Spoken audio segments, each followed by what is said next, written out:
All right, welcome to New Dimension Comics presents the Toddcast, everybody. I am John, your normal host. Tim is going to be a little late tonight, but we are welcome you all to episode 134, where we are joined by the creative team for Image Comics Stray Dogs, Tony Fleeks and Trish Frostner. Did I say that right? Forstner.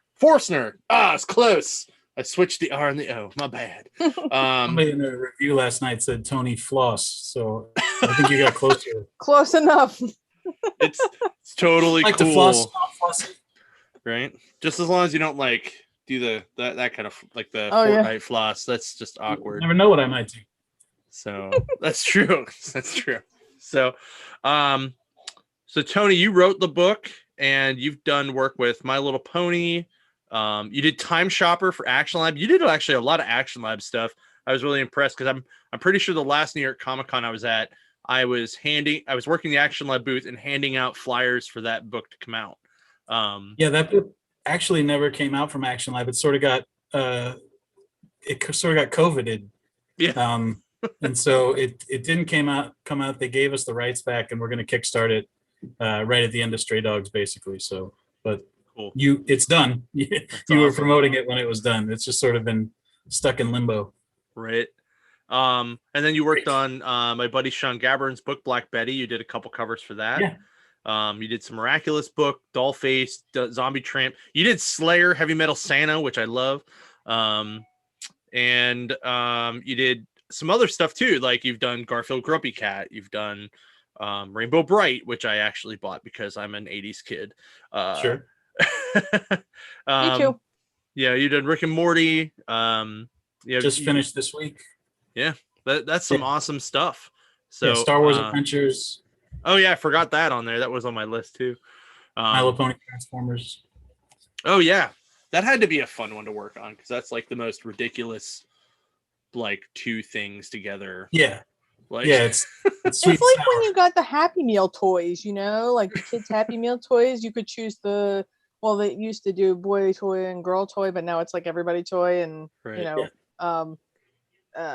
Transformers and My Little Pony were in the same thing, or it was like Barbie and I don't know, Transformers or a robot or cars, Hot Wheels.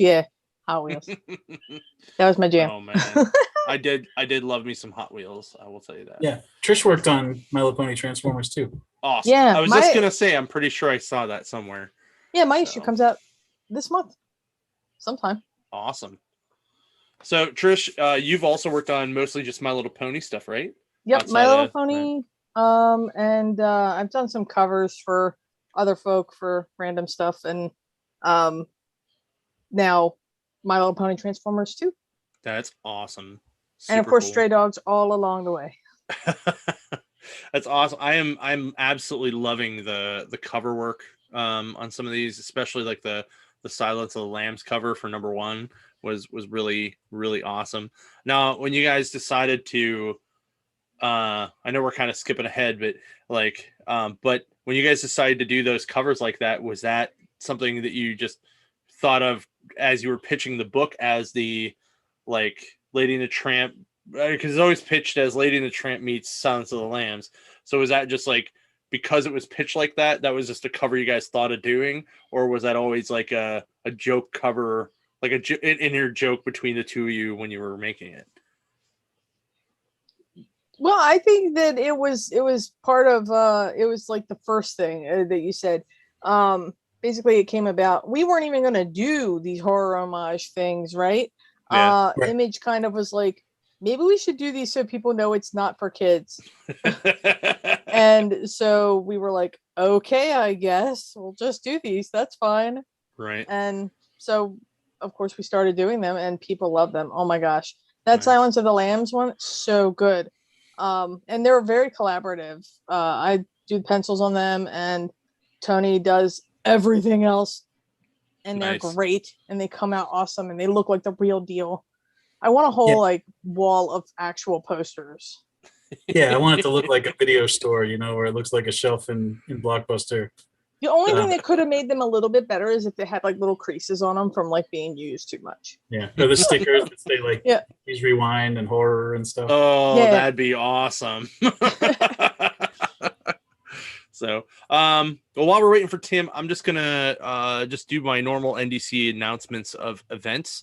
So, if you guys are in the PA area and you want to check some of these out, so starting this Saturday at our Elwood City VFW building, we're gonna open it up from 12 to 5 every Saturday, except the one for Three Rivers Comic Con for 25 cents a piece. We're gonna have a bunch of mostly indie and like some not as great condition books. But if you're into like super weird indie stuff or just mature-ish title stuff, totally come out. It's a huge building, all 25 cents. I'm pretty sure there's a long and short box deal, but I can't remember what it is. This Saturday, May 8th, I'm going to be at the Sarah Hines house doing Kids Comic-Con kickoff weekend with them. So it's a bunch of kid-related activities at the Sarah Hines house, which is a kids learning center, almost like think like Boys and Girls Club, but like more privately owned. And we're going to be there giving out free comics with the Toonseum from 3:30 to 5:30. Kids can do sketching. They can do they're going to be able to do green screen action figure photo stuff. We have the 501st coming. It's going to be a fun time. Then May 22nd, 23rd, we have our Three Rivers Comic Con Light at the waterfront. 2 days outside Comic-Con. Not quite as big as we hoped it would be, but what it would be if it was inside, but it's still going to be about 100 vendors and artists together hanging out. We have a bunch of tents. A lot of people are bringing their own. We're taking over part of a parking lot. We have a giant blow-up Stay Puft Marshmallow Man. It's going to be awesome. What's the weather like there? Is it hot? It's hot here. It is, I will say mediocre, because it goes from like days where it's 80 to today it was like 59. And then Same anywhere here. in between, and then at night it's like 40, and then it'll go back up to 60, and it's just really, really awkward. And just It's kind of that fun sucks. time of year where it's, herky jerky. We go to bed and it's like 60 degrees out. You wake up, it's 35, and you're Right. like, why is this happening? And you mostly just pray it doesn't rain. Yeah. That's it. Right. And then June 5th, we have our Million Comic Sale, which is at our Elwood City locations, plural. So we have our main building, which houses our basement, which has the basement alone is 500,000 sorted dollar books. Then the upstairs is another probably 300,000. We'll have stuff in the old store, and then we'll have quarter books at the VFW. So come up for that. That'll be 8 a.m. to 7 p.m. Tons of craziness all over the place, and you can still get early bird for the basement private shopping to that, which is a lot of fun. So I know what Jim Rugg's doing. Yeah, I saw him up there last weekend for the half price sale. He was at our Elwood store. I see Jim a lot up there. So him, crates. What's that? That guy likes to dig in the crates. Oh, dude, you he one time we worked out a deal for some books of his to let him basically into like a private space where we had a mountain of like that indie style books that we just were like, yeah, dude, whatever, just don't fall off the mountain. So like him and 3 of his buddies came in, and they were like, it was like mountain climbing. Like I swear they had like the ropes and shit, and they're just like climbing up boxes. But Jim's a great guy. Him and Ed and Tom, who all do Cartoonist Kayfabe, all shop local. They support a lot of the stores, but we do see them quite a bit, and they're great people. So, all right. So, wow, surprised Tim's not here yet.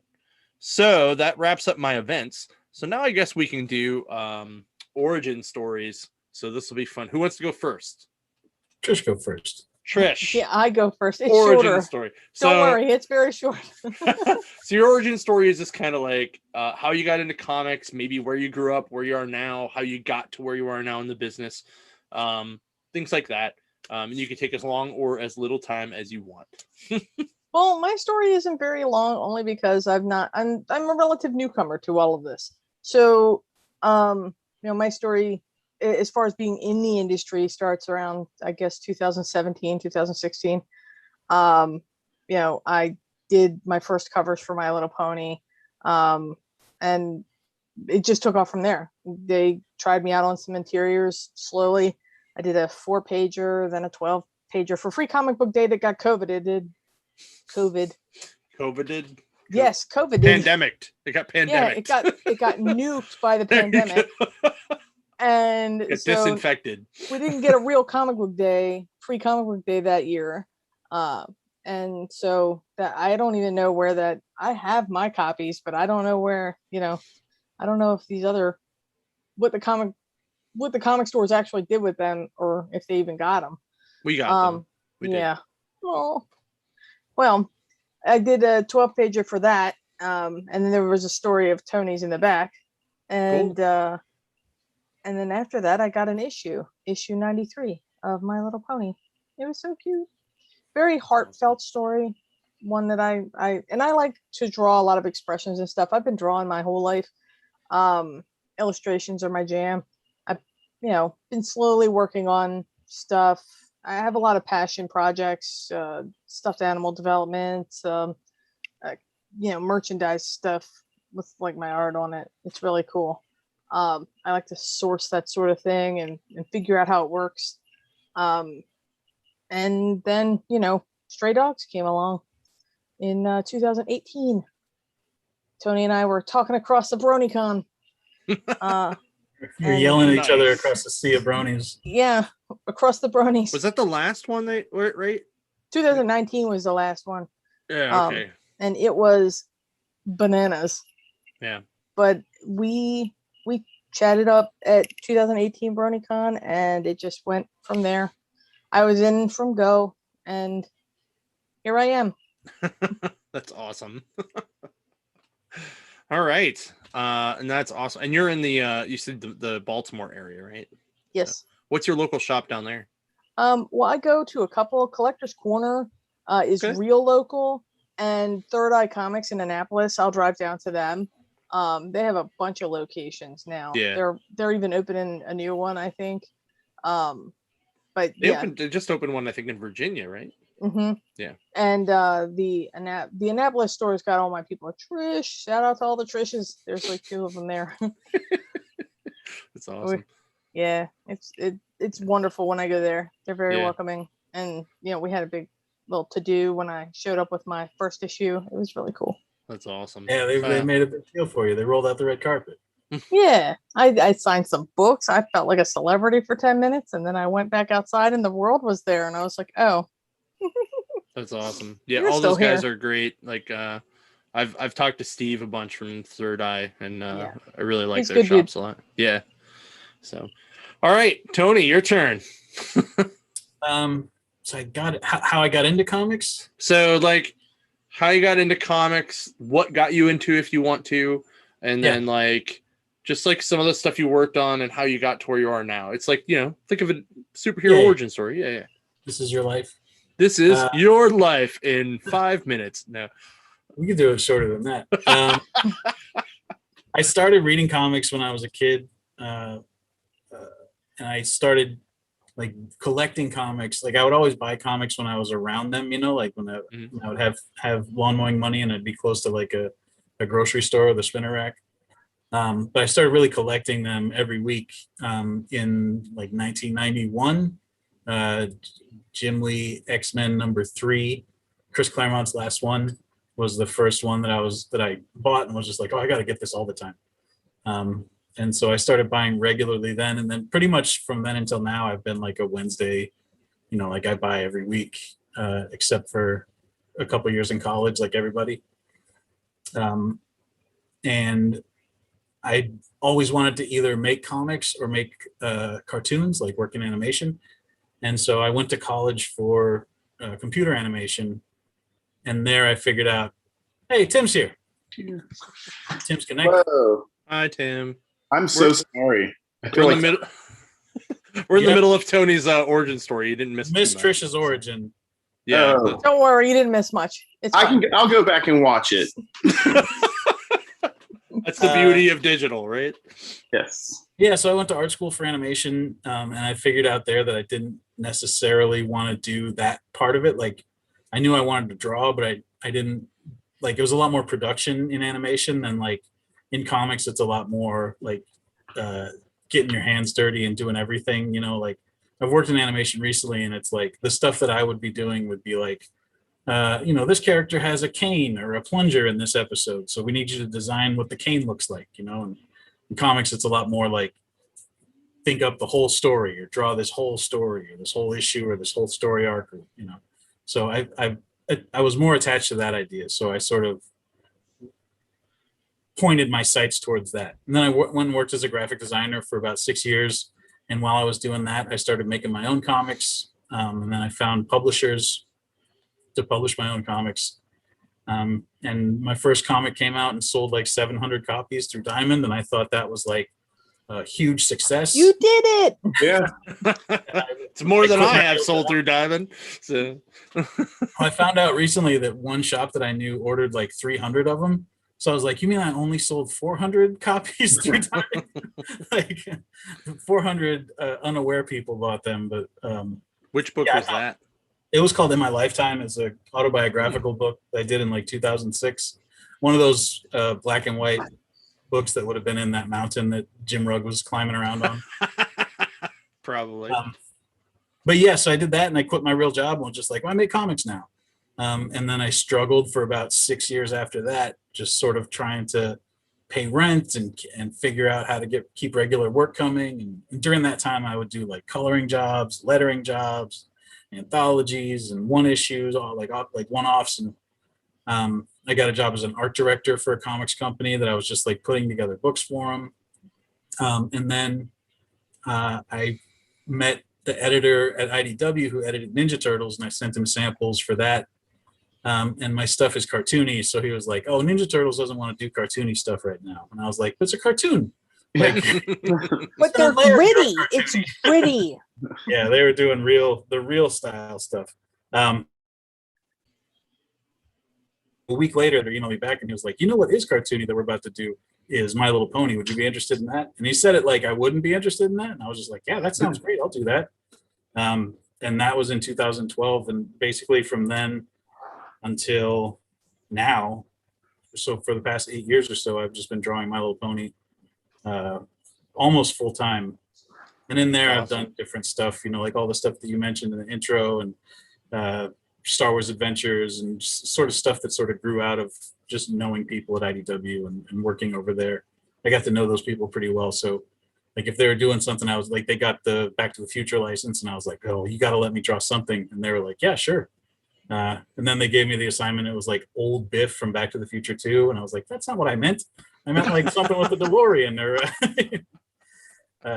But yeah, so I worked there until right now. I'm working on My Little Pony Transformers 2 right now. And then in the meantime, I realized that sort of like my first step was like get work in order to survive.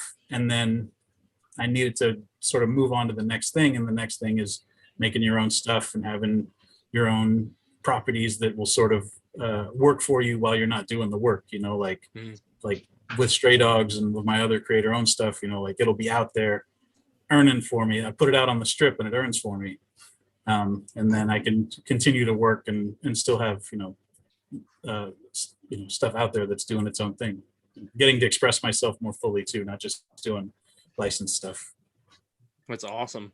When you were doing My Little Ponies, do you get like at cons and stuff? Do you get like a lot of people that are like real heavy into like the brony scene? Like, is that like a real thing that happened? Yeah. Yeah, let's just yes. Okay. They have full on, like that's how I met Trish, was at a brony convention, because she was like doing brony artwork.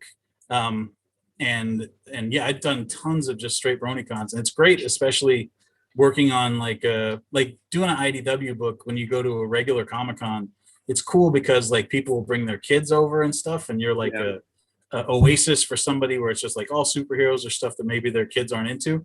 I mean, all kids are into superheroes now, but at the time.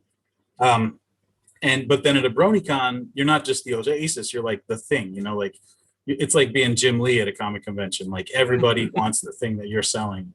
They're like, "Oh my God, Tony's here." Yeah, they seem like they're really passionate fans. Yeah, super. Like I always describe it as I've loved Star Wars my whole life. And I know like the names of imperial generals that don't matter. But any, like, your least brony, your smallest brony knows more about My Little Pony than I know about Star Wars any day of the week. Like, they're obsessive. They love it. They love it with their whole hearts. It's wild. That's awesome. Have you gotten to work with Jeremy Whitley a lot? Yeah, I got Jeremy Whitley. I mean, I don't know if I necessarily got him that job, but I liked his book Princeless. And I met him at a convention, and I said, "Oh, I like Princeless," and he was like, "Oh, I like My Little Pony." So I sent an email to my editor. He wrote this. He wrote this. Tristan, I did the cover for it. Yeah. But yeah, I would say the most of my pony stuff has been with Jeremy ever since he started working there, because we get along. We work well together. It's cool. I've known him through the Action Lab guys, and that's why I was asking. So yeah. And then obviously you did a lot of Action Lab covers and stuff. So I didn't know which came first, the Action Lab stuff or the My Little Pony stuff. Princeless is how I ended up doing that stuff, because the first one I did was a Princeless cover. Cool. For like a store variant. That's awesome. All right. So so we know Stray Dogs was pitched at a BronyCon. So now we're going to let you guys talk about Stray Dogs. I will only tell you that I've only read issue 1, but that's also because I read like 4 inches worth of comics every week. You have to do your homework. I'm almost caught up. Finally, I took today and I had like 8 issues of like Captain Marvel I had to read and a bunch of other things. Finished all 3, and I'm just kind of like, why do you hate dogs so much, man? Do you know they're great? And if I actually would read that in my house, like my dogs would be like, am I going to be homeless? Like, what? Am I going to be a stray? I'm like, no, baby, you're good. I have 2 Boston Terriers. So, yeah. I've got a bull terrier right now that's bothering me. That if you see me moving my arm, it's because he won't leave me alone. No, I'm actually surprised mine aren't up here, but I have an Alaskan Malamute who's in the living room lounging. Oh my God, that's gotta be cute. Yeah. I'm just drinking water. Bruh. You probably heard it. Can't hear it. See, we're all dog people. We love the puppers. Right? Yeah. We love the puppers. They're all good. Good boys. My and guy girls. goes to drink water. You'll hear it. He's got a very loud drink.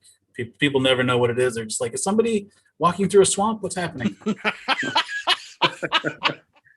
If you hear Eve, she sounds like a bear. So, if you hear her, she just will roar. I was at one of our stores yesterday where an assistant manager just got a pug. He's like 3 weeks old, and she brought him in for me to see him, and I was like, oh my God, you're so tiny. Like, it was super, super cute. But anyway, I'll let Tim kind of talk about the book. I'll let Tim talk a little bit about this book before you guys do, since he can kind of catch up, and he got you guys to come in and hang out, and I'm really glad he did, because I like to meet. Well, I read that first issue because my buddy Mike was like, this book's awesome, you have to read it. And I'm like, okay. I mean, like, I usually don't say no to anything. I'll try any book.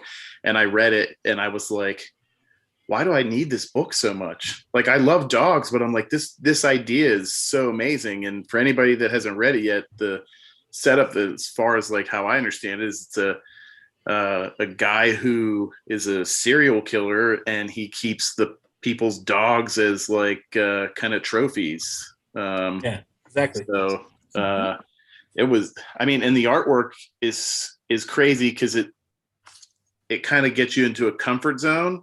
You're in this like Disney feel, right? And you're just like, this is great, and there's rainbows, and there's all this, and then it's like, bam, and you're just like, what did I just read? Like, then the hook hit you like an anvil over the head. It really did. It really did. So, and it's just weird because like I love dogs so much, but I'm fascinated by like the idea of the book. And then I'm like reading, because I read the first 3 issues, and I'm looking at the people at the end that have talked about the book, and you're getting like high praise from guys like Brian Michael Bendis and Scott Snyder, and I think it's well deserved. But thank you. Yeah, I mean, if you want to talk a little bit more about the book, because I know there's still 2 more issues out. Yeah. So, like, how you pitched it is how I pitched it to Trish. Well, I mean, the way I pitched it to Trish was I told her this basically the story of the first issue, where I said, there's this dog, and she shows up at this house, and she's not sure how she got there, but there's all these other dogs there, and it seems like this idyllic sort of like Oliver and Company minus the robberies, just like a Rover Dangerfield type. I wanted it to feel like all these 80s and 90s animated dog movies, where it's just like a bunch of dogs and they have an adventure, or like a Homeward Bound, or like a Babe sort of vibe where it's animals who talk to each other but they don't talk to people. Yeah. And this dog doesn't know what she's doing there, but she feels something isn't right. Like she feels sort of uneasy and she's not comfortable. And then she goes and lays down, and the master of the house comes and finds her and tries to make her feel better. And he's like, "Hey, are you, you're shivering? Are you cold?" And he puts this scarf on her.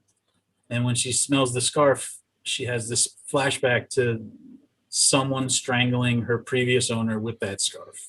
Yeah. And then she goes and tells the other dogs, like, "Your master killed my lady, and he brought me here." And all the other dogs are like, "What? That doesn't make any sense." And none of them have great long-term memories. And so it's just a book about, is that what happened? Can she convince these other dogs that's what happened? Did it happen to the other dogs? Like, are they all trophies? And so it sort of becomes this mystery, but with these characters who have no control over their surroundings, like they don't have hands, they can't open doors. Yeah. And so it just sort of like seemed like a great, like murder mystery sort of horror story that you could tell, because you always want your characters in horror stories to be relatable, and you want to feel scared for them, and you want to feel like attached to them. And you want them to be as helpless as possible, because that's how you get invested. You're just like, well, how are they going to get out of this? And I thought with this story, like, there's no possible way they could get out of this. Yeah. Yeah. I really dug that idea. Like a Law and Order episode with dogs. Like, yeah. And the whole time I'm reading it, and I'm like, I can't remember the big brown dog's name, but I'm getting some vibes from him. Like maybe he's going to be kind of like a tattletale or something, because he seems like he's the one that's very adamant every time that, like, this isn't what you say, even as more people are starting to kind of remember things. He's the old dog. Like, you can't teach an old dog new tricks, very stubborn, stuck in his ways sort of hound dog type. And the idea of the dog, like when she sniffs the scarf, it's neat, because it's like, dogs in their memory, but it's also like a trauma, like something happened. So, and you kind of forget that. And so it plays on both of those. And I thought that was really interesting. So. Yeah, it's been a lot of, I don't want to say fun, because it's such serious subject matter, but like telling the story around that has been a lot of fun, just because there's so much you can that you can do with dogs that you can't do with people, I've said before, like recently, like if this was a horror story just about a house with 11 forgetful people in it, like I don't think people would care nearly as much, just because you're just like, well, why don't they remember? Are they all amnesiacs? They all have head trauma? And then like, but if it's dogs, like you see them, you love them because Trish drew them so cute, and then you just hope that they're okay. Like you see those dogs, and you immediately want them to, you want to pet them, you want to cuddle with them. And I agree. The artwork is fantastic. It pulls you into the comfort zone. There was a book that Kaylin Smith drew, was called Hope, came out a year or two ago, and it was very much kind of the same vibe. It was a very dark book, but this light, fun, cartoony kind of style, and it just kind of like puts you in this comfort zone, and then it's like it just gets real dark and it wakes you up, and then you almost don't even see the cuteness after that, because you're waiting for something. It is drawn cute, but you're thinking like, okay, what else is going to happen? And it keeps you on edge. And you read a Superman book or the Avengers, and they have stories that continue and go, but this is one of the first books in a long time that's kept me like in suspense, where I'm like, I need this next issue. I get excited for Avengers, the next book, because it's a good story and I want to read it. But this book has that suspense that like pulls you in, and like I'm like, why aren't all 5 issues out right now? Right. So Yeah, we worked really hard on that. I mean, we wrote the story as a full story, but I wanted each chapter to be a different feeling and a different vibe, and I wanted each chapter to end real hard. Like I yeah, want every chapter to end where you're just like, well, where's the next one? I tried it like I feel like Brian K. Vaughan's the best at that, and I tried to do like my best Brian K. Vaughan endings. Not like ripping him off, but like he's so good at like you get to that last page and you're just like, fuck, yeah, need yeah. more immediately. Were there And- what about challenges like drawing this? Was there anything that like in your head that like kind of like roadblocks or anything when you were drawing this, or was it like as soon as he pitched this, you knew what you were gonna do and you just went like straight down? Oh no! As soon as he pitched it to me, I was in from the start. I'm now like horror's not my genre. Like I'm as far away from your classic horror fan as you can be. I know your big ones, your Freddy Krueger's and Yeah. your Jason. I know those, your big ones, but I'm not into like obscure horror.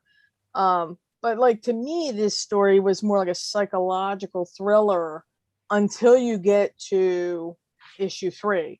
Mhm. And then it totally flips the switch to horror Yeah. because the way the story is crafted, you got to the end and you're just like, what, huh?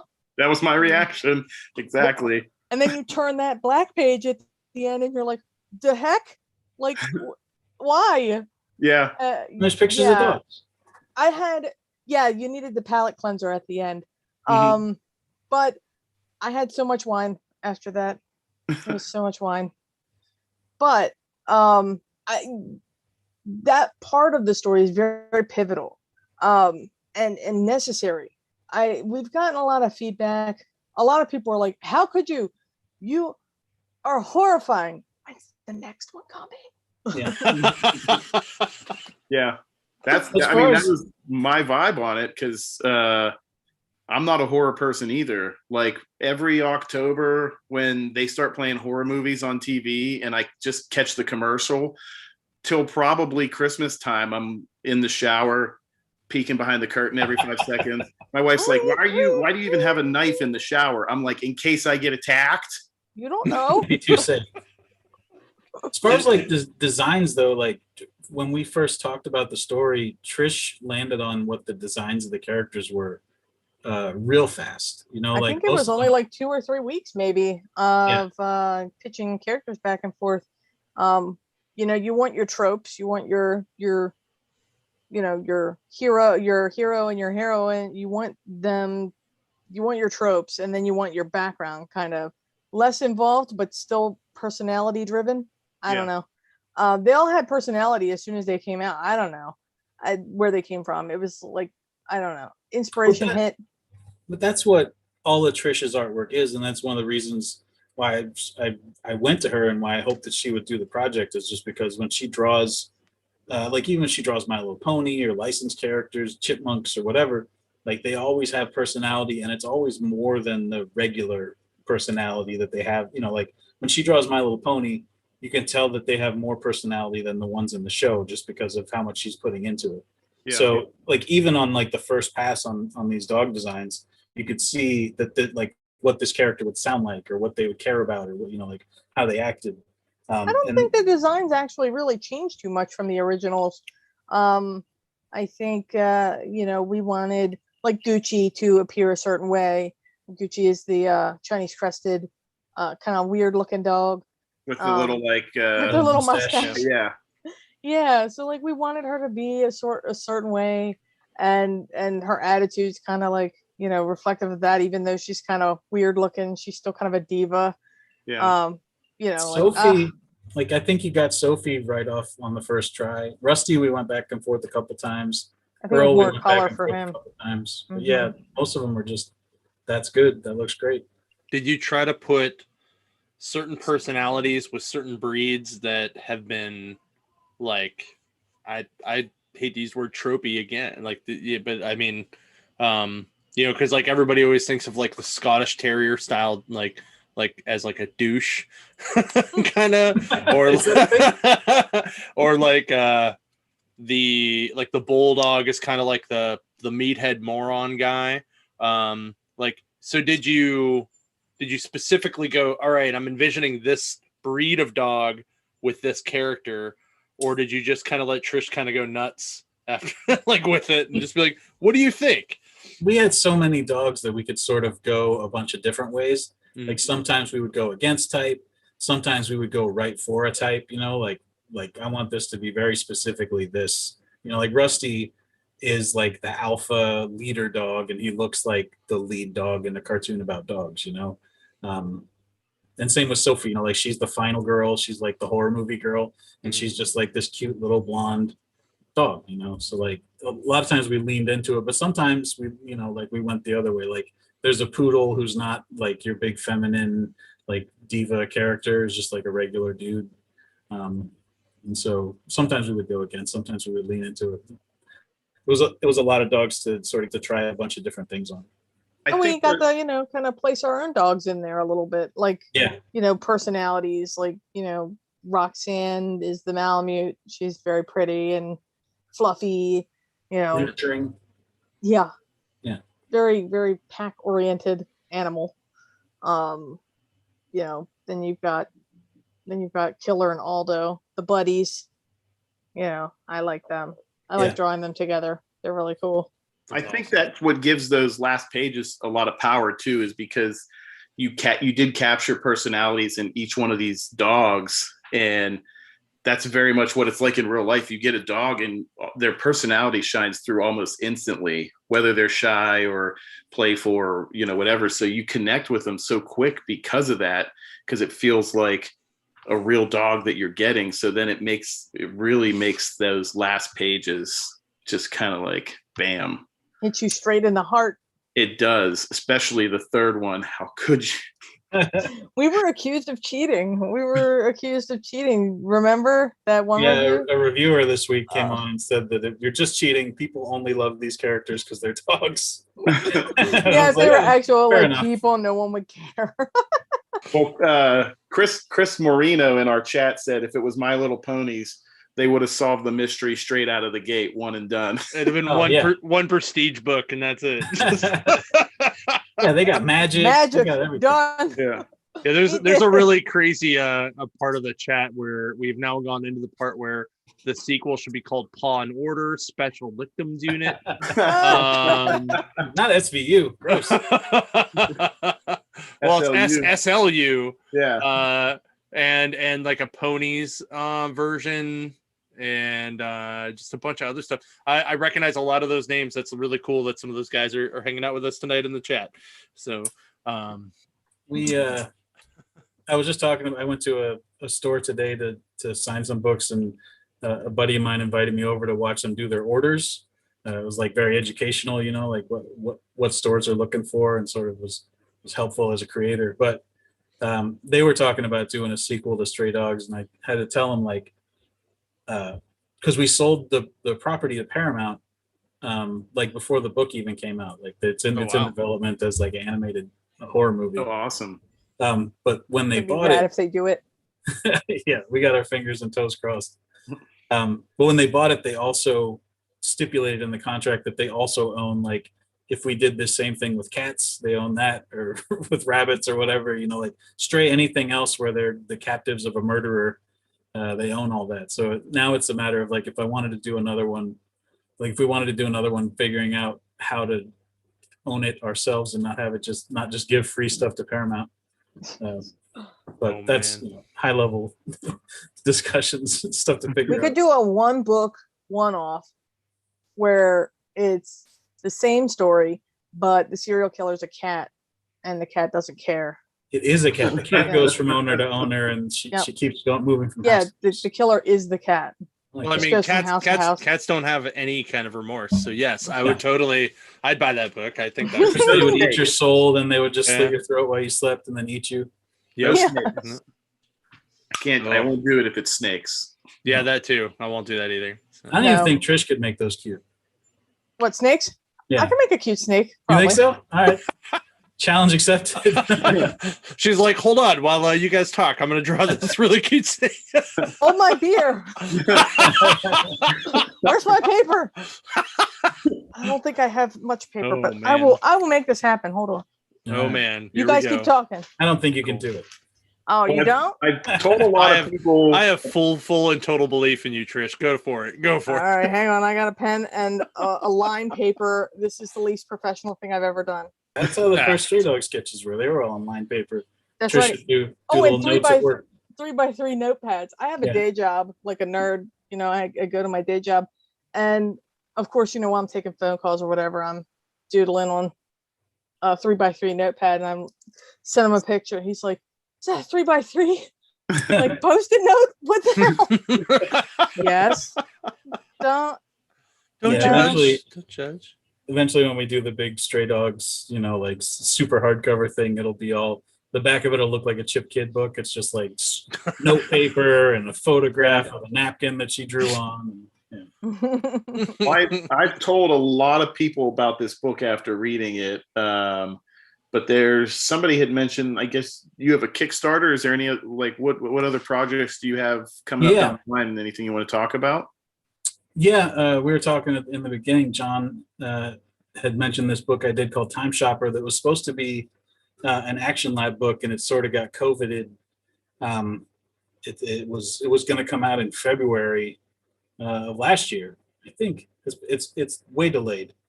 It's been finished forever, but Action Lab had issues, and they just gave us the rights back, and we're going to kickstart it basically right after the last Stray Dogs comes out. Oh, cool. So I'm not doing two things at once. But it's a story about a guy that gets hired to travel in time and sort of fix history's greatest disasters, you know, like kill baby Hitler or warn the Titanic about the iceberg or warn JFK. And as soon as he gets back in time, before he can do what he's supposed to do, he gets just distracted by how cheap everything is. And so he just ends up mostly shopping in time. And then hilarity ensues, you know, like he gets in trouble and they send, you know, Terminators after him to chase him down. And that's going to be like a European format hardcover, like a 9x12 hardcover. They're like 4A or A4 or whatever, or A. Yeah, the European paper A5, size. whatever it is. And the team is the Time Shopper or the Stray Dogs team, just minus Trish. So not as good. But with my friend Christian Misi, who's this caricature artist, so he does this really cool. Boom! Look at at that cute snakes. Killed it. All right, I'd hug that snake. You win. But yeah, that'll be in June. That'll come out, or the Kickstarter will come out, and we're doing a cool, like, additional, like add-on stuff on Kickstarters. I always think is sort of dicey. But we're trying to do a cool thing where since he's going shopping in time, if you do add-ons on this, you can get stuff like a shopping bag, basically, of stuff that he brought back from time. So like, nice. You know, like a signed where's picture my of power Jesus, glove? I want my Action power Comics glove. #1. Yeah. Stuff like My real working power glove. That's what I want. So. I feel like that would price us out. That's like the $5,000 tier. Yeah. Is You see there those a, people that mod their power gloves? Like they make power gloves and they can use them for like short key, like hotkeys on their computers. Yep. Very wild. I liked the mat myself personally. Oh, The power pad? the Yeah, power the Oh glove. yeah, power pad. Not me, man. I was a fat kid. I'm not getting on that thing. Oh no, we would do like the Olympics one, and it was like the long jump, and you jump off onto the bed. It's like, Oh, yeah. whoa, it's up like 4,000 feet. So, well, is there a link? Is it set up right now? The Kickstarter? It's not set up yet, but if you go to timeshoppercomic.com, or it might just be timeshopper.com. That seems like it would have been an expensive URL. Because I want to make sure I get that posted in the comments for everybody, and then put on our Facebook page. Because Yeah, timeshoppercomic.com. We've got an email list, or if you Okay. just go to straydogscomic.com, we got an email list there too. And either of those, I'll be spamming all those people when that goes out. okay, Oh, the chat is fully loaded with Team Trish for that snake right now. Just so you know. It's Cute all snakes for the hashtag win. Team Trish. Like, Cute snakes. so. Carl said, "Who gets the original sketch signed and framed?" Oh my god, of the cute snake. Yeah. Ooh. I mean, we could get that to. I'm just giving away Trish's art now. Whoever Oh, buys all hey. 5 Stray I'll Dogs send from it your to- shops, yeah. You could raffle that shit off for sure. Okay. I could dress it up a little bit, sign it, and Stray snakes. stray Yeah. snakes. Stray snakes. There you That go. now that's my little nightmare. snaky. My little snaky. I don't care how cute they are. Stray snakes. Yep. Nope. I I'm feel good. like if I'm you're- good. If you're a Plural. serial killer killing people who own snakes, you're just sort of doing a service, like Yeah. nobody's gonna try and find that guy. I'm like Indiana Jones with like out all the cool adventures and money and good looks and smarts. I just hate Just the snakes. fears. So, Fear snakes. yes. It's the Crippling phobias. fear Yes. snakes. Yeah. Yes. It had to be snakes. Yeah. Yeah. Or rats. He That would also be the likes- issue one. That would be the Dog- issue one dogs. title. It had to be snakes. That could just be the title of the book. Why did it have to be snakes? Why did it have to be snakes? Now we've talked with a couple artists in the last couple months, and this is something that I never thought to ask. But if you're in the comic industry, then you probably enjoy comic books. What's it like being a creator and trying to You catch okay? up on the things that you want to read? Do you get a big backlog? Do you try to limit yourself, or Yeah. I have a backlog. I'm trying to see. I'm a relative newcomer to this whole comic book thing and this collecting thing. So I've got, like your Shadecraft. I read the first one, but I haven't read the second one yet. it's good? Yeah, and of course, Joe Henderson said nice things about our book. Plus, he worked on Lucifer, so he's my best friend. Oh, good. He's not my best friend, but You want That's him all to right. be though. Yes. yeah. He will be after con season next year. Come on. But like I picked up a lot of indie books. I'm not so much into the big superheroes or even the like troubled superheroes. There's a lot of that out there. Mhm. But I've been picking up like Noctera, your the newer indie stuff. Yeah. I haven't really gotten a lot of time to read. I did pick up Berserker, and I'm a big Keanu Reeves fan, so whatever. Did the second Berserker come out yet? Yeah. Yes. I think isn't that already in its like fourth printing or whatever. Yeah. Oh, I think yeah. so, yeah. Yeah. Missed I'm like, for the love of all that is holy, there's so many covers. Yeah. Try working at the shop and having to price this. It's like we got third prints of the first one. That's like a foil third print, Mhm. like $200 on eBay. I'm like, I just want people to be able to read the book. I don't Yeah. want to, Like, I don't like foil covers. I've noticed this about myself, unless it's like spot foil and it's like Yeah. bright, Yep. because most foil covers look really washed out, Yep. Mhm. and all you see is the shine. It's Yeah. like silver instead of white that they're printing on, right? Yeah. Yeah.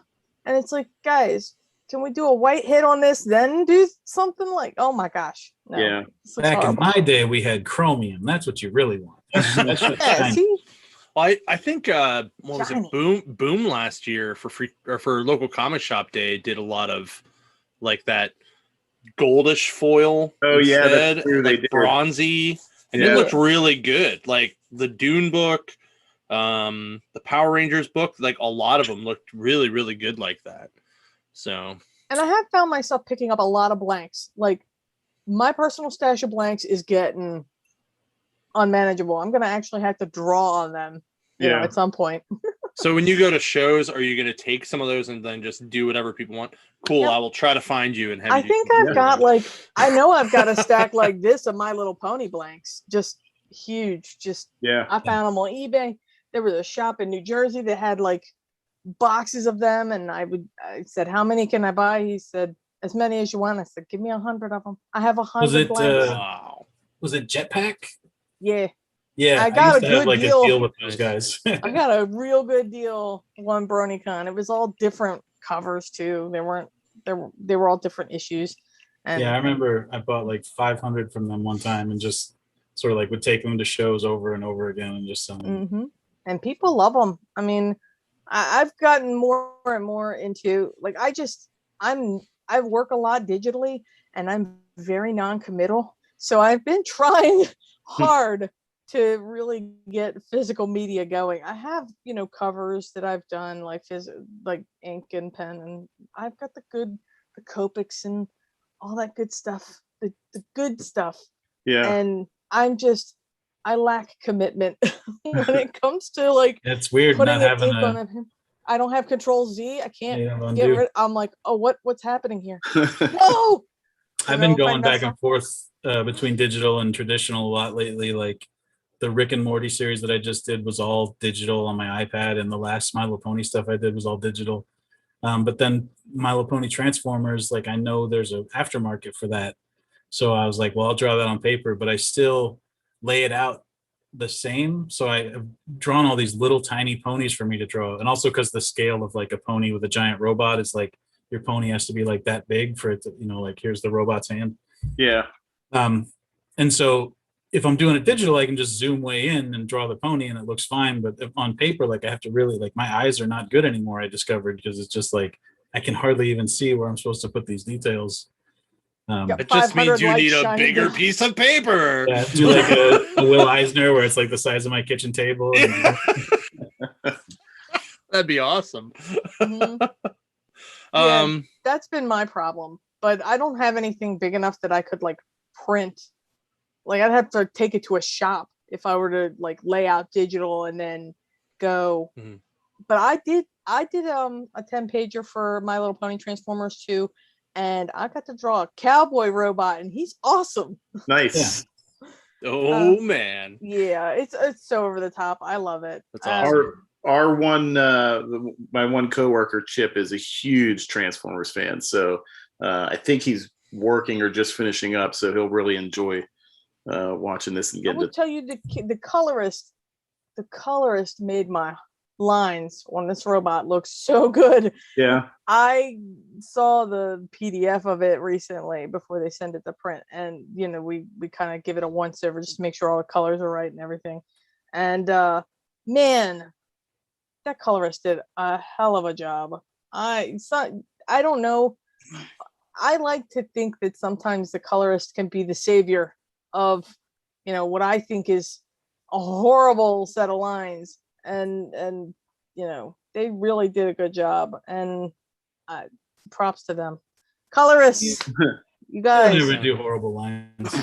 I always think that like colorists and letterers are like the two unsung heroes of comic books. So Tony does all the letters for this. That's true. Nice. I'm doing all the colors on my Transformers ponies thing, and as I'm drawing it, I'm like cursing myself in advance, because normally I'll just do all sorts of details and little tiny stuff and then just send it off to somebody and not have it be my problem anymore. And this time I'm just like, well, I'm just sending this to myself. This is going to be awful. Like, this is going to take forever. Why do these Transformers have so many parts? Why did I do this to myself?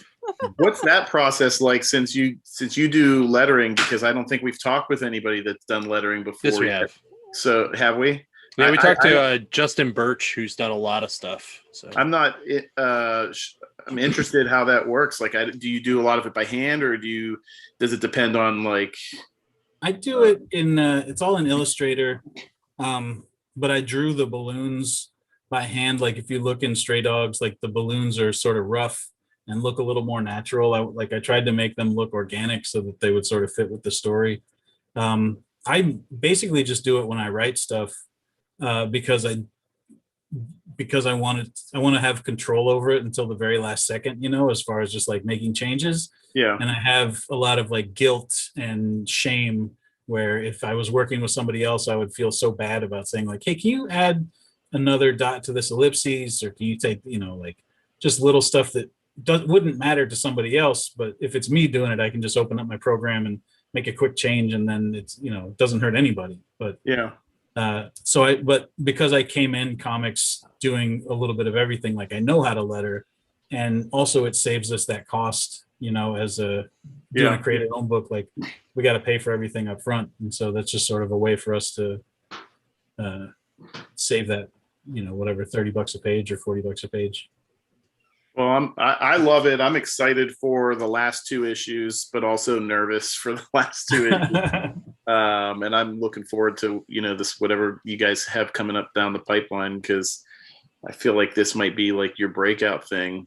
That's how good this book is. I really enjoy it. So yeah, thank you. We have a free comic book day issue coming out. That's the first issue, and then it also has 10 new pages, like a prologue. Yeah. And that'll come out a month before the trade. So, you know, you're a retailer, you know, you can sell a bunch of trades by giving out that first issue for free. Yeah. And then in the wintertime, towards the end of the year, we're going to do a small follow-up that I've been describing as sort of like, you remember in Disney when they would do direct to VHS sequels where it would be like Beauty Like and the Aladdin Beast. 2. Yeah. Aladdin 2 was like a sequel, but Beauty and the Beast was like, this just happened at Christmas time during the movie Beauty and the Beast, you know, like, because the way Stray Dogs has an ending, you know, like there's not really a sequel to Stray Dogs because the story is a finished story, but we can tell you more about these dogs and sort of grow the world a little bit by doing some sort of like Lion King 1 1/2 type stuff. Yeah. Nice. Right in the middle. So that'll be towards the end of the year. It's going to be called Stray Dogs Dog Days, and sort of like each dog gets a short story to sort of focus on them and fill it out a little more. I think you just made a bunch awesome. of people happy that are excited about this. We book. feel so bad about it because, you know, like for us, this 5 issues has been like a giant mountain to climb, you know, but everybody else is like, you're only doing 5 issues. I'm just like, it's so hard. Yeah. What's wrong with it? Why would you want that many issues of dogs just being exactly being miserable? Right. Poor dogs. No, but I mean, it is one of those things. It's like I'm a huge dog lover, and I find it just very weird that I'm like, oh, I love this. I want to read it because I'm like, no, please, not the dog. But like, you know, we're dog lovers too, and it's aside from the dogs being in danger, it's also like very dog focused. You know, like if this is just about these dogs, you're basically like, it's told from the perspective of like you're a 12th dog in that house. You know, like they're with them. So I feel like people that are very close with dogs get into it even more because you're just right there on the ground with them. Well, yeah, because for those people like myself and I'm sure, and you guys, I'm sure, like those are like family members, you know. So it's almost when you're reading this, they feel like people, like we talked about catching all, you know, those personalities and stuff. So, yeah. I've had my Malamute since she was 8 weeks old. She is my child. That is my princess. And so, of course, she acts like a princess, but, you know, the personalities, then it just brings us all the way back around to the beginning. That's what drew me in, is that I could draw these kind of personalities and that people would love them and get as attached to them as I am. I'm very protective of these characters. Like, no one else can draw them, but please draw them. You know? The dog's like my troubled brother that I have to sort of look after and make sure that he doesn't hump the neighbor and stuff. You know, just like I got to keep an eye on him, otherwise he won't survive. Yeah, mine is now. My boy is now laying beside me, licking his leg. Calm down, buddy. You're just talking about dogs getting all disturbed. He's 15, so. Oh, buddy. Yeah, and his sister is 16, and my she God. acts like she's 2. Right, Boston Terriers, man, they last forever. Who are you feeding these dogs? My wife and I just feed them love. That's all. Yes. We don't have any kids. We just have fur children. So, but we need to review some books real quick. Let's do it because we are really running. We're running a little over tonight. We got 1 minute. It's cool. This is, but honestly, we don't mind running over because it's been a great conversation, and I love it. And the reason I actually did miss issue 2 and 3 was because when I got 1, it was when it was like real late, and then 2 had come out and we were already sold out before I could get it. And I forgot about it by the time 3 came out. And then I was like, I'm just going to get the trade. And then I'm like, it comes out in September. Like, how could you do this? But I'm definitely going to get that. And I will probably bring my issue 1 around to you guys when cons start up. That reminds me, like, Tony, where are you at? Like, what's some of your local shops? Because I know we asked Trish, but yeah, I'm in LA. My local shops, Collector's Paradise is my closest shop, and I do a bunch of, like, we do a signature series with them where they sell like all 5 issues of Stray Dogs in a pack that comes all signed and ready to go. That's awesome. And then House of Secrets is like my regular every week Wednesday shop. That's in Burbank. Oh, that's awesome. Yeah, you can get sketched on covers from or you could get sketched on covers from Collector's Yeah. Paradise. I did all Those my are my- homework. I did all my homework while I was. I have a pile of those I got to do. That's awesome. But yeah, I don't have any. I mean, LA is like a paradise for comic book nerds because if you're looking for a specific comic, there's like a shop every mile and a half or so, and so like I remember a year or so ago, I was just like, oh, I want to get all of the classic X-Men that had those backup stories. And so then I was just like, well, I'll just go drive around until I find them all. And sure enough, like I just found them all. Yeah. Yeah, it's great. Pittsburgh, for being a much smaller than LA, actually has something like 13 or 15 comic shops within like an hour and a half of this from the center of the city where the three rivers meet. You could drive an hour and a half in any direction, and in that circle there's like probably 15 shops, different ones. That's not counting like gaming shops too, because there's gaming shops too, but like comic shops, there's a ton of them. It's nuts, and we have half of that, but we're friendly with everybody, and everybody's cool. Like, and we help each other out. Like I've helped out other stores, and they've helped us out with stuff. So it's great. Being able to be in that big nerd fraternity. Stray Dogs 2 and 3 are in second printing. You can still get them from Diamond. I mean, you work at a store, you could probably right. We have second print of 2. I think we just got, was that last week? I think 2 came in a couple weeks ago, and 3 comes out the week after 4. Okay. Yeah. I know some of the stores were getting them in because I happened to hop on Comic Hub today and look, because all of our stores are Comic Hub stores, and it was like, I don't want to drive like an hour and 20 minutes to get a 2 and 3 just for today, because that's one way. Like, I don't want to drive 2.5 hours just to pick that up. I had to do this show at 9. Well, had I remembered yesterday, it would have been only a half-hour drive from the one store that I was at, or I would have just picked them up there. But that was totally my bad. You can also message us after this. We have PDFs. We got PDFs. Nah, I'll find the physicals. You got the hookup. It's the thing, man. I gotta have the physicals. Like I don't. I'm the same. I don't like digital. It blows my mind seeing it like in my hands, like picking it up and thumbing through it. It blows my mind. Oh, that has to feel great.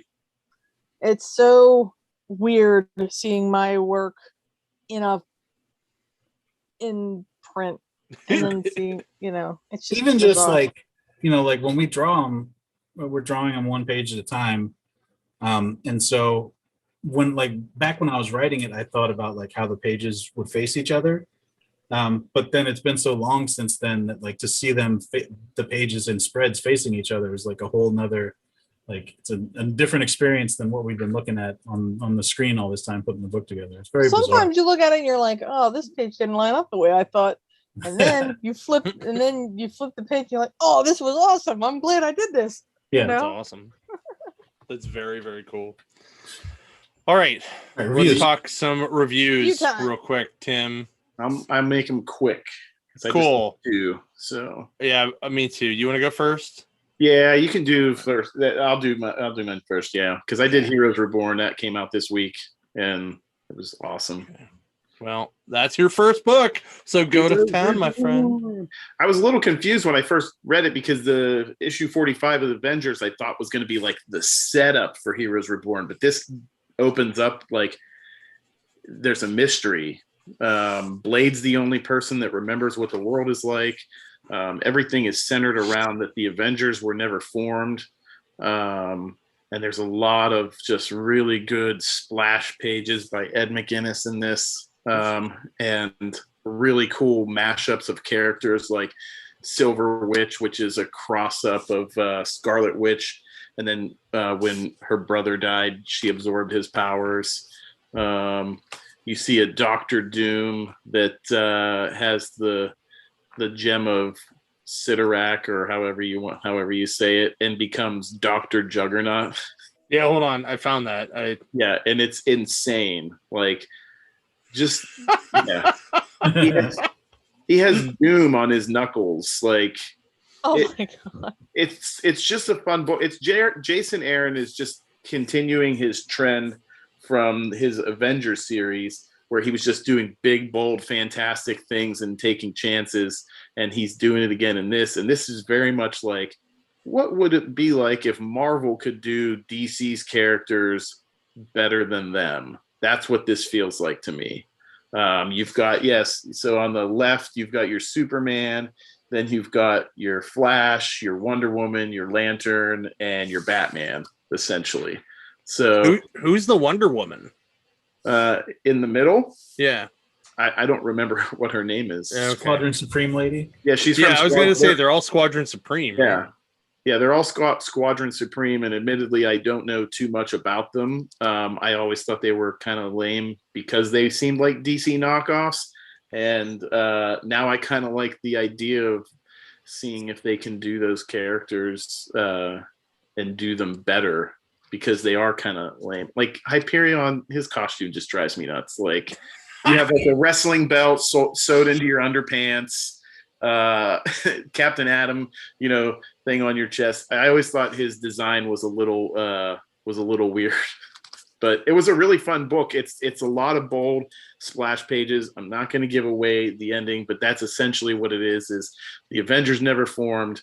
And Blade is the only person that remembers what the world was like, and he's trying to figure out who made the world this way. So Jason Aaron is the best because he does when he does his grounded stuff, like his darker, like Southern Bastards or Scalped, or The Other Side. Like it's just so real and so like heart wrenching and just like ugh. And then he does superhero stuff and it's just like, this is crazy. Like what if it was crazy? Like Wolverine and the X-Men was just bonkers all the time. It had like Frankenstein's in it and stuff. Or what was the one he did where the orb killed the Watcher? Or the Original Sin. Original Sin, yeah, super crazy. They're just like, what if it was an event that was just bonkers the whole time? Yeah, just silly stuff always happening. He's the best. I love that guy. Yeah, I always enjoyed Wolverine and the X-Men, and even now, like with all the X-Men stuff that's out, I go back and look at Wolverine and the X-Men, and there's so many elements in that series, like living on Krakoa and stuff like that, that they're using now. It's almost like they pitched this back then, but Marvel was scared to let them take a chance. And then Donny Cates was like, hey, what about this? And then all of a sudden they're like, oh, people like crazy, wild ideas. And they just let everybody just kind of go crazy. Yeah. You could tell Hickman must have really liked Wolverine and the X-Men a lot. Yeah. Yeah. Yes. All right. What do you got, John?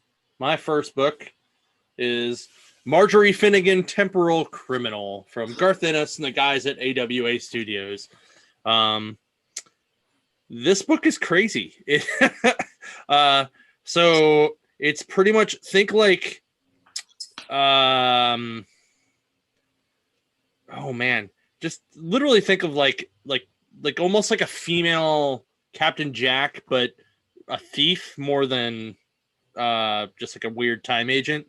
And like she has like this weird head that controls when she can go in and out of time. Her house is like in the middle of all of this temporal stuff. And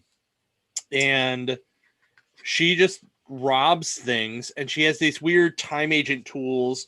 And the one thing that is hilarious is called the Unfucker. And it unfucks moments. So there's one where like she slams like a shotgun into somebody's throat, and the Unfucker then teleports him somewhere else, and it looks like he died from choking on like a date. And it's it's just so bizarre. And then at one point there's like a Nazi that built like a cannon, like a World War II cannon in like Viking times, and takes out a Viking ship and blows a hole through a Viking. And then you find out her sister is like a temporal sheriff, so she's like hunting her down. It is very Garth Ennis humor. It is very just all around ridiculous. She's also in love with David Bowie, which is awesome. So I'm very curious to see where the thievery happens more, and where all of the crazy fun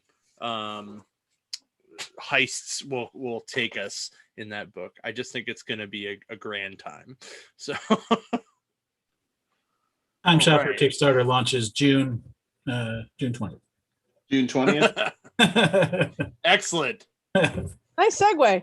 I was gonna say, like all of these time ones that people are just Everybody wants writing to a get bunch some of time timey-wimey. travel. We're just Right? real inspired by Garth Ennis's Marjorie Finnegan Temporal Criminal. You know, we wanted to do something in that vein. This is that.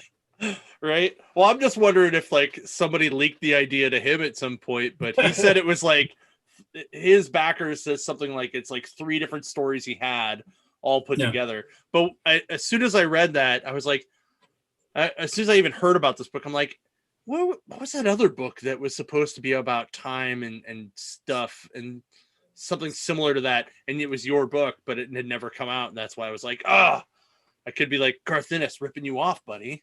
I don't think so.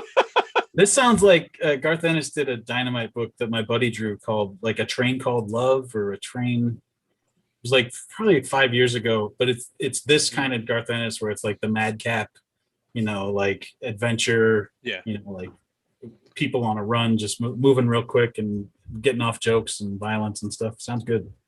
The tone of it reminds me of like Jimmy's Bastards that he did for Aftershock. Yeah. Gorian All right. Suzuka, really good at drawing. Yes. You guys are really good at reviewing books. I'm more like me, like Batman. Batman. I mean, like That's that. me. Hey, That's me.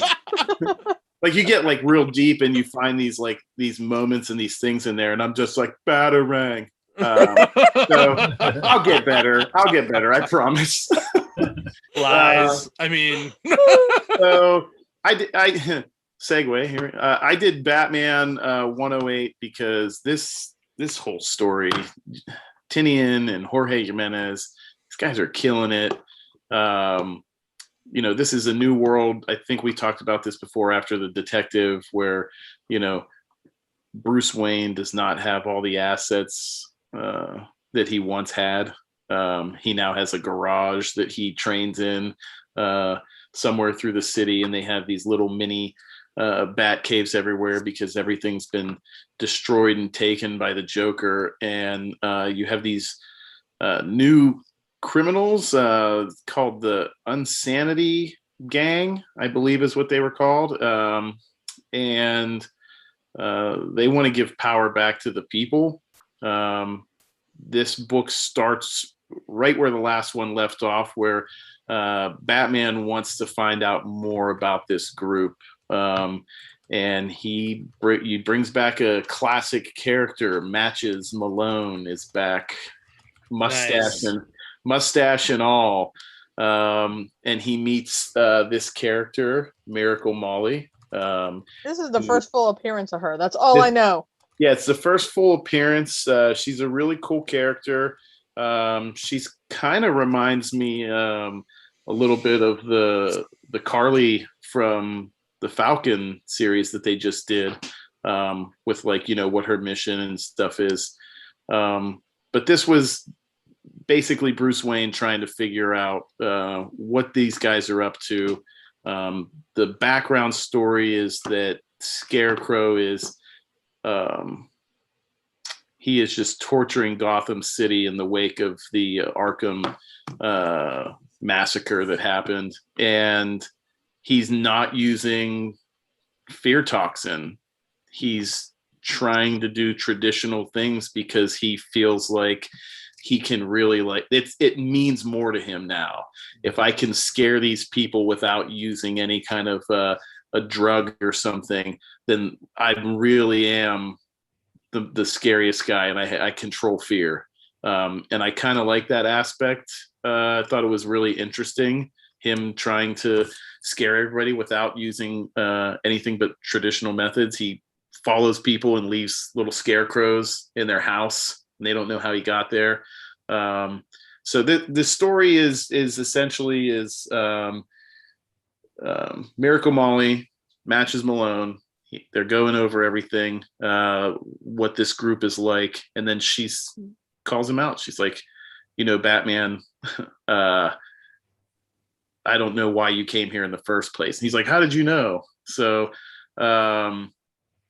she seems like a very smart character, but it was also one of those books where there was a lot of dialogue, but not much happening in the story. So this one was a little bit slower for me than the previous issues, and I didn't like the Ghost Maker story at the end at all. So the artwork has been really it was like very there was one panel in the Ghostmaker story where Ghostmaker's arm was like really distorted. So either the inker or the color missed something. And the art quality in that story was kind of like throwing me off, where I didn't want to really dive into it too much, which is sad because I think that new character Ghostmaker is a really cool character. So I think this is the first time we've seen matches since before the New 52, right? Yeah. So like That's it was why like during the last time was that brief story right after Dick Grayson stopped being Batman, right? Mm-hmm. Yeah. So, cool. No, sounds good. Ryan and I were noticing how completely like pizzazz looking Miracle Molly looks. I was like, Yep. why All is that pizzazz from green Gem and the spandex. Holograms being All a that- Batman villain? All So- that leopard print and wild makeup. Yep. She got Well, Zumbas on. the neon green leopard print is really Nope. what does She There's came a forward lot in of- time. There's a lot of neon in Jorge Jimenez's artwork. It has Yeah. like a Blade Runner kind of feel, like down in the slums and stuff.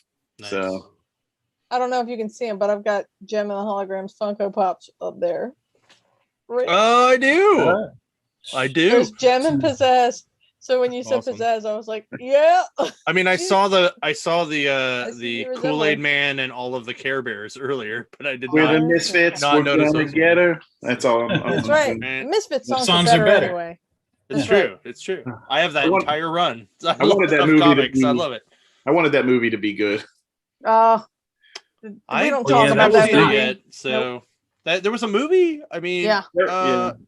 never mind. Very I thought it could have been like. horrifyingly reviewed. So Movie. all right, I thought it could have been like Josie and the Pussycats. Yeah. that That movie was movie was awesome. That The movie. soundtrack to that movie is awesome. Yeah. It's I on. have that soundtrack. It's so I think you awesome. can watch it on HBO right now. Just so.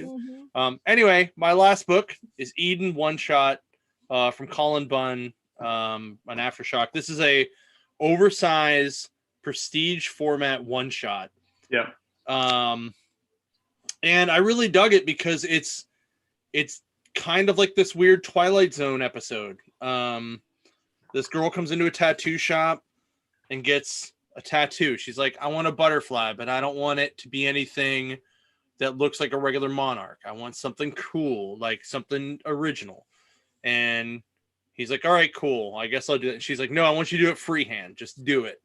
And he's like, okay. So he does this really awesome butterfly. And everybody in the shop is like, she's really digging on you. Why didn't you get her number? And he's like, I don't know. And apparently his wife and son may have passed away. They don't really say, I don't think they really say how they passed away, but they passed away. And so the next time she comes in, she's like, I want an eagle this time, or a fox this time on my arm. And he's like, well, where'd the butterfly go? And she's like, oh, don't worry about it. He's like, but you had it removed. She's like, I still want this wolf or whatever fox thing. And she's like, okay. So he does that. And then they go out and have a drink and they go home and, you know, they do adult things. And then a couple days later, she shows up again after ghosting him for a bit. And she's like, I want you to do an eagle on my back. So he does a freehand eagle, but he's like, why are all your tattoos disappearing? This is weird. Why are you getting them removed? And she's like, I can't, you would never believe me if I told you, blah, blah, blah. So he follows her to this park. And after she gets the eagle tattoo, and she is like sitting there and it like morphs out of her body and becomes a real animal. So then he's freaked out, you know, and he thinks to himself, this is weird. I don't know what's going on. So she comes in for another one and he's like, all right, I'm going to do this other one for you. But he draws his wife and kid on her. And the people at the shop are like, why did you do that? You're fired. Whatever. You can't do that. So he follows her to the garden. because she realizes it and she's like, "You've just killed me," and all this craziness ensues, and the kid and the mom come out, and they're just like blank slate. Like she's like, they had to be simple creatures because they weren't going to have memories. Like it wasn't like you were bringing them back. And it gets even really weird for like the last like 3 or 4 pages, but it is super cool and very creepy. But it's like that real big ass like magazine size. Like this is, I think, bigger than what you were talking about Time Shopper to be, right? So June 20 something. yeah. Spot on. no beats. Yeah, that sounds cool. Yeah. I like a sounds Cullen Bunn neat. story. That sounds like a good one. Yeah, he's been putting out some really crazy good stuff, and Aftershock has been consistently very good for him as an outlet. Yeah. They've been good for a lot of people as a creative outlet. I really feel that of the indie publishers, they're like right under Image for me, like in content. I thought they were calling those things one shots. Did that say one shot or one shot? It does say one shot. Boo. I know. Yeah, they missed the Come mark on. there. Yeah. They are What an creating opportunity. they are creating a young adult line too. I think it's called Rumble. And that's coming out soon too. I do like that publishers are doing the young adult in like that, not Digest. quite a full, it's not quite digest, but it's a little bigger. It's like that in between. Yeah, I saw the Strange Academy trade today, and they're printing those like almost digest size. Yeah. I really like that. It's like a 3/4 trade. So I really thought those were good. So, and we're starting to move a lot of those things. So that's very cool. So, all right, those are our books for this week. Other than that, we were going to briefly talk about, so Marvel or Disney moved, their release dates for Disney shows to Wednesday, or for Marvel shows to Wednesday, so they would release on Comic Book Day. Comic Book Day. And I thought that was smart really move, cool, man. right? Smart Yeah. move. How I do they like how fix they that? announced it. I like how they Right, announced like it we with don't have Loki. enough stuff to talk to people on New Comic Yeah. Book Day. Like, Plus, if you work at a comic shop, that means you're gonna be up at midnight on a Tuesday, and then you got to go in and work on a Wednesday. Yeah. If you're catching Yeah, that. and that New early- Comic Wednesday is madness, so enjoy that. Yeah. right. But you better watch it. Well, that'll be great because we were always doing like on Thursday the episode from last week, and it's like, you know, Right. by that time it's been talked about to death because these YouTubers, man, they're on it. They'll stay up all night. They Well, got I'm horrible with them. Like I didn't watch WandaVision until all but like one episode was out. Yeah. Yeah, I'm horrible. I don't at watch least a lot give of people TV. like, when it was coming out on Friday, I'd at least give people till Monday, unless they we're like, so did you see it? And then we're like, yeah. And then we'd be like off in the corner, you know? Yeah, you have to do it all secret like. Right. I really like it. Spoilers. Like me and my brother have like a weekly call now where we can, where we'll get caught up on whatever the thing is. And it didn't used to happen when they were just putting out a whole season. You know, like when Netflix just puts a Yeah. whole season out, you just talk about it one time. But me and my brother talk on the phone every week now. We didn't used to do that. That's great. Right. Yeah. Yeah, you And then talk like in about between Marvel shows, we'll just like, so Mighty Ducks Game Changers, you up on that? And just like, yeah, that's pretty good. Aberman's back. I'm Well, on right board. now it's Bad Batch. If you guys didn't Yeah, watch exactly. that first Well, and episode, the was Mighty pretty good. Ducks one is really good. It I is. I was surprised at how good that was because I think the one girl was from Gilmore Girls, and I'm Yeah. not a big fan of hers. But yeah, they really captured the magic of. What was Oh, that? the I need to film. fire you right now? Is that what you're saying? Probably. You're not a fan of Gilmore Girls. I don't think we can be friends anymore, Tim. This If is we Tim's were last in, show, like- everybody. signing off. If we were in the Aw. kitchen table laptop setup, you could see my Gilmore Girls box set in there. I love that show. But I think she's better on Gilmore Girls than she is on the Mighty Ducks. Mm. But that show's been fun, and I Yep. feel like they're building up to Pacey from Dawson's Creek showing up. I feel Yeah, like that'd if be he's, not awesome. if he's not the Luke Skywalker at the end of the season, I'm gonna be pissed. Yeah. I really want him to show up, but it be his character from Fringe instead. Like that. would Oh, just that'd be good. Like he ports in. Yeah, or he like shows up with the cow, like like Yeah. what was her name? Oh man, I can't remember. I just rewatched Fringe over the shutdown, so it'd be I fun. want him to show up like So. Pacey from Dawson's Creek and steal Lauren Graham away from Emilio Estevez. That'd be funny. Yeah. So I'm actually watching her husband's show again. I'm watching 6 Feet Under in full again. I just started season 2 yesterday. So, but anyway, it is way over. But we had a lot of fun, guys, and you guys have been great. And you are always welcome back. So when the trade comes out, if you want to talk, or if you want to come back on for Time Shopper, cool with I that. can come back too. I'm not on Time Shopper, but you're I can close talk about enough. it. You're close enough that I've we read will it talk. already. Well, we will talk about getting you up for Three Rivers Comic-Con for sure at some point, because that would be cool. And then Tony, if you're ever doing an East Coast tour or something, you want to stop by, you always have a home in Pittsburgh. Yep. We will hook you up, man. And there are a lot of bronies out here.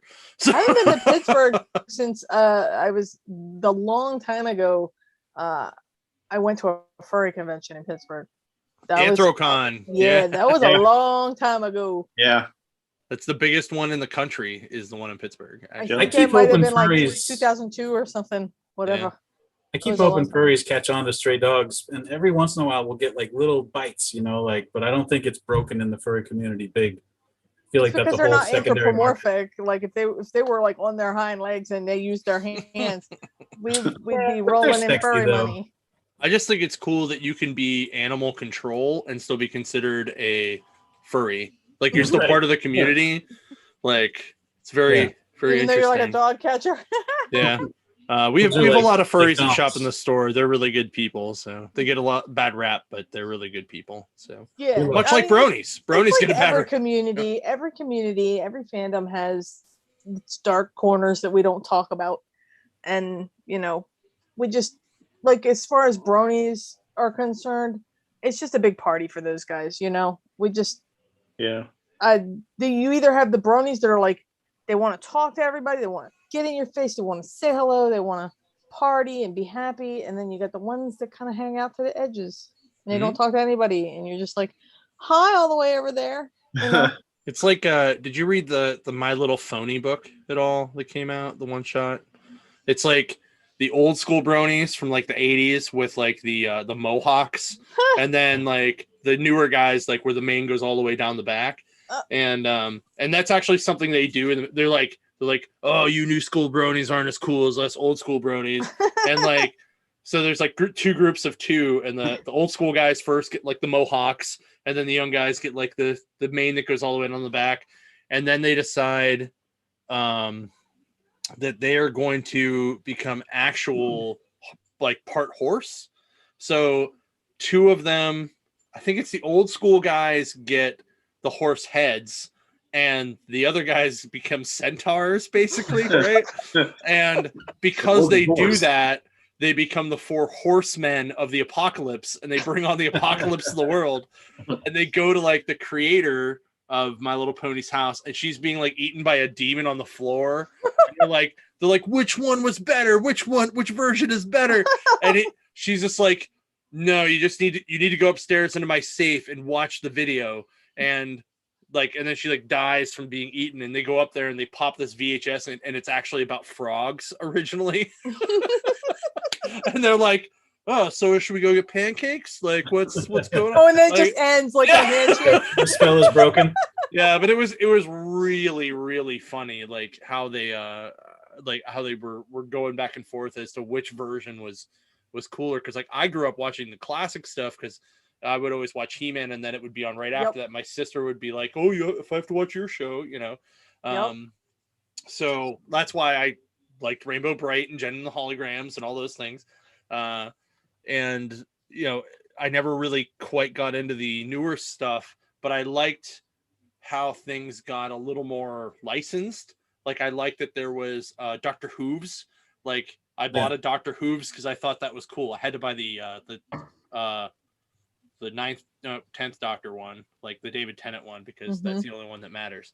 And but there was some really like super dark looking My Little Ponies things that have come out in the last couple of years that I thought I was like, man, this is crazy. And then They I tried had like a really like brief run at like adult collectibles, like like statues and yeah, they've got a whole line of like anime figures now. Like Yep. there's anime figures with the little cute ponies on them.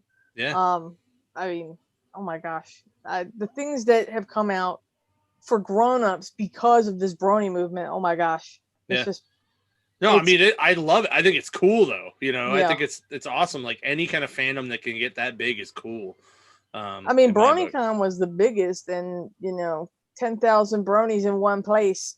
Just man, Yeah. good. Like it just makes me remember like why I did BronyCon, because when you do BronyCon or when you do a brony convention, and you were a me person who draws cute things, and that's all you're known for. Um, you know, you're a big fish in a small pond there, or whatever. And then you go to a regular Comic-Con and you are no one, and you are in the back, and no one's coming to you unless they got a little kid, and they're like, oh my god, right next to you there's some guy selling superhero prints, and you're there with my little kiosk and my little sign that says like ponies, Yeah. and Yeah. and the little girls, or sometimes guys, would come, and I'm their oasis in the middle of that. And Yeah. but Yeah. small fish, huge pond, big Yeah. difference. Yeah, I always get as someone who actually runs a convention, it always feels weird to me when it's when I go to shows and I'm like, you see it set up differently every time. Like Baltimore does a great job of like that huge kids section, right? But then you go to New York and it's not quite that. It's just kind of split up a little bit. And what we try to do is we try to put heavy hitter talent throughout the room, so it kind of pulls people around. So you may end up by, like Ron Friends or like Pat Olive or something who do our shows because they live in Pittsburgh and they have a big local fan base, or you may end up by like someone who is their very first show ever, right? But it's kind of a cool thing because like people are always, they have to look around and they have to walk around, and everybody always, the first time they ever do our shows, they're always like, oh man, I'm kind of in the back and blah, blah. I'm like, trust me, I put this guy here. People are going to go for that guy. That guy just did Deadpool. They're going to be over there. Like you're going to have people walk by you. It's up to you to actually just do what you need to do. And, at the end of the show, they come back. Yell, come back. Yeah. Don't just sit there and draw, like actually talk to people.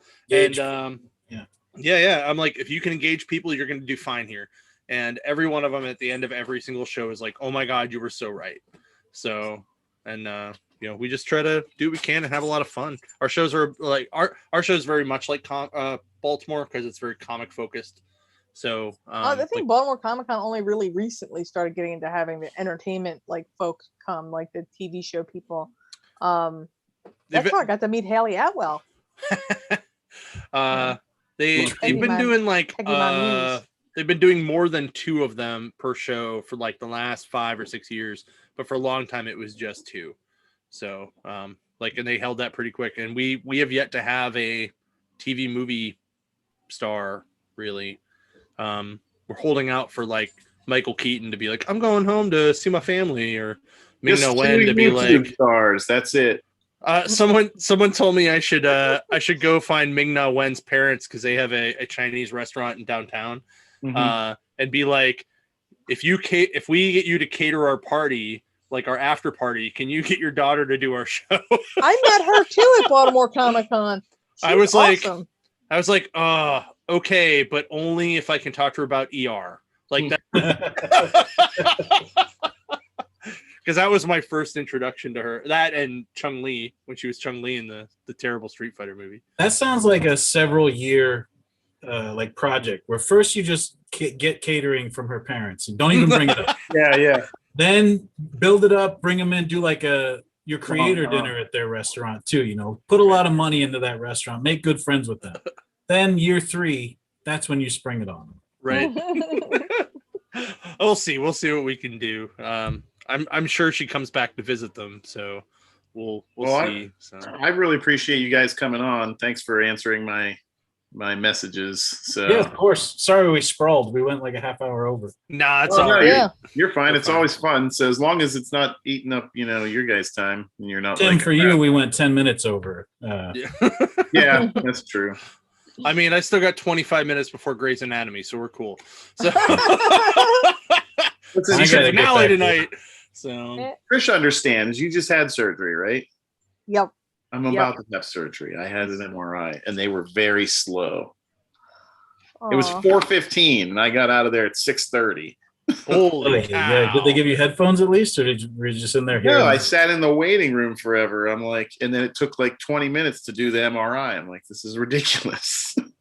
Yeah, you spend more Yeah. time in the waiting room than you do in having the actual thing done. Yeah. I was fortunate. I didn't really have to wait too long for anything other than the period in between the appointments was really long. Yeah. But yeah, I'm on the mend. Things will be looking up here in a couple of weeks and I'll be Awesome. back to normal. Well, thanks for putting up for my lateness. Oh, you're you welcome. guys are fine. No guys are totally excuses, fine. Tim. Oh no. Just kidding. Just kidding. Just Good to hear, Track no you down. surgery. I So- mean, you at least told me like 3 days prior that this was going to happen. Had you just told me today, I'd have been like, really, man? I was like, oh man, I got the timing down perfect. I got this. No, you're good. You're good. Yeah. So, So but I also thank you guys for coming on. Yeah. Your great of course. guests. And Thank you for pushing our book. Tim, thank you Anytime. for reading it. John. Yeah. absolutely. John, you got I will homework. catch up. John, you got homework. I Yeah. do. I said I read one. I got to get the other two. That's all. I And should I have it got by the end of the- the weekend. So I got the link for the Kickstarter up, and I'm going to put that on our Facebook page. And I appreciate it. we've got like 4,500 people that follow us on Facebook on just the one store, so the word will Oh, get yeah, out get there it. for sure. So yeah, Well, we'll talk to you too about getting some for the stores after we get them out because we're going to get some. We're not doing like a retailer tier, but we're going to work with retailers afterwards to okay, just make it's sure awesome. you can sell it. yeah, perfect. So It's awesome. So cool. Well, thank Thanks you so very much, much. guys. Thanks, guys. everybody Great for to meet you. watching. yep, you- And we will catch everybody next week.